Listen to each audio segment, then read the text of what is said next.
it, guys, and as usual I will leave all the ingredients in the description box down below. In a bowl, place your 500 grams of butter or margarine and you're going to beat it until soft and fluffy.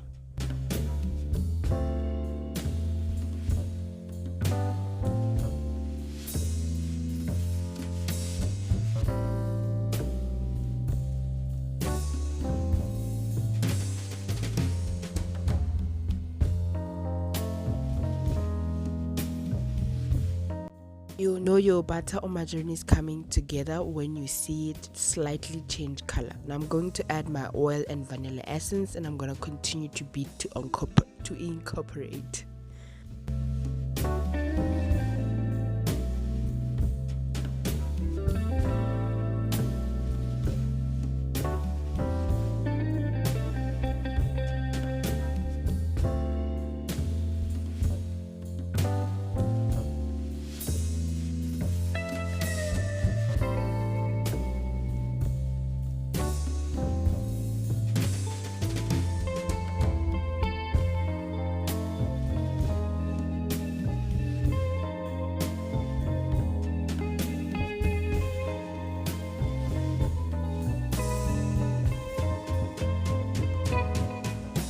And then I'm going to use my spatula to mix everything through, because as you whisk, there's some butter that's going to be left on the sides of the bowl and you want to also incorporate that.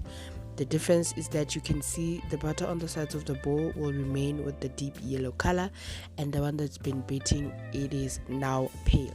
Gonna go ahead and add your 1 cup of sugar and beat it to incorporate.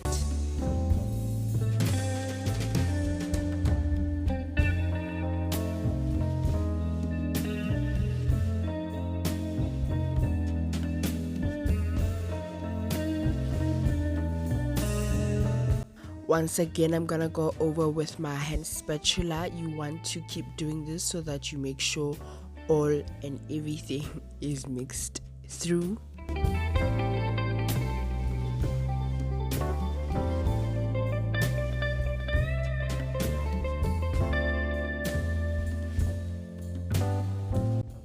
And then I'm going to add my eggs one at a time.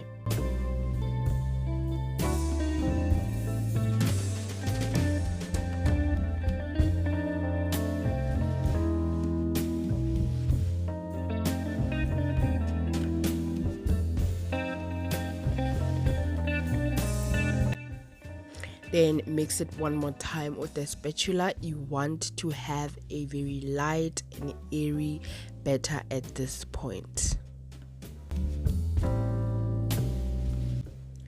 In my plate, I'm going to measure out my flour, and then we're going to season that flour with some cinnamon and ginger. Now if you do love ginger biscuits, honey, this is the recipe. Trust me, it's the one to try. So you want to incorporate that, and we're going to place our flour into our butter mixture.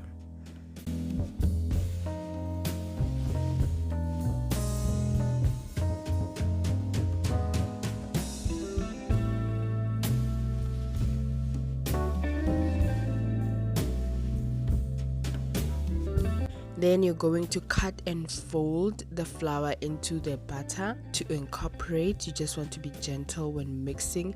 I prefer using a spatula than my hands because I don't want to be messy, baby. Then you just want to be gentle and keep mixing until everything comes together, just like this. And at the end of this mixing, you want a batter that is silky, soft, and does not stick to your hands.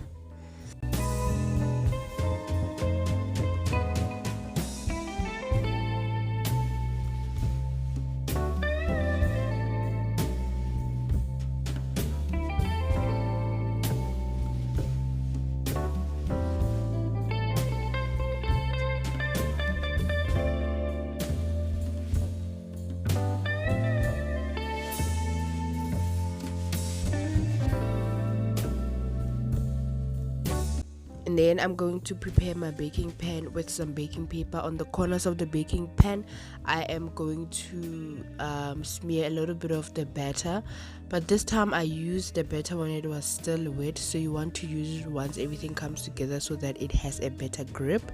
Then you're gonna pick out any favorite piping tip of your choice. I did use the 18 and I don't have a piping bag. I don't use a piping bag when I do this because the last time all my piping bags got ruined because I find it very difficult to pipe cookie batter or biscuit batter. So I found this way it works exceptionally well. So I'm gonna do about 3 or 4 different types of shapes. This one is the flower. You just hold your tip upright and push until you're satisfied with the size and the shape, and you let it go, honey.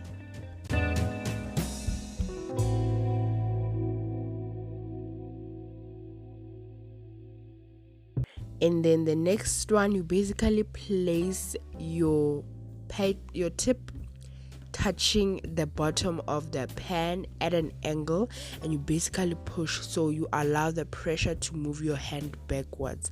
You don't make a straight line at an angle, and you push, allowing the pressure push you back, thus having a little bit of length.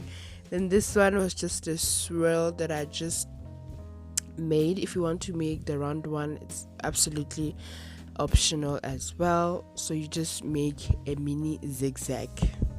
And then the typical one is the finger biscuit, where you place your piping tip at an angle but not touching the surface of the baking pan, and you just make a little finger. It's, as you can see, it's not as wide as the other one. Then you're gonna bake at 200 degrees Celsius for about 20 minutes or until cooked and golden brown and looking beautiful like this. As you can see, the batter holds its shape. This is what I love about this recipe. It really holds its shape. It does not spread in the oven, and it's done. It's really soft.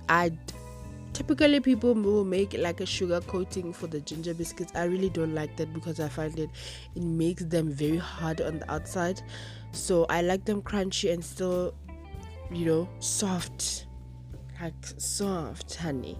That's it for now, guys. I hope you tried the recipe. Please let me know in the comments and show me some love, and I'll show you back some love. I hope you tried the recipe. Give this video a thumbs up, and I will see you on the next one.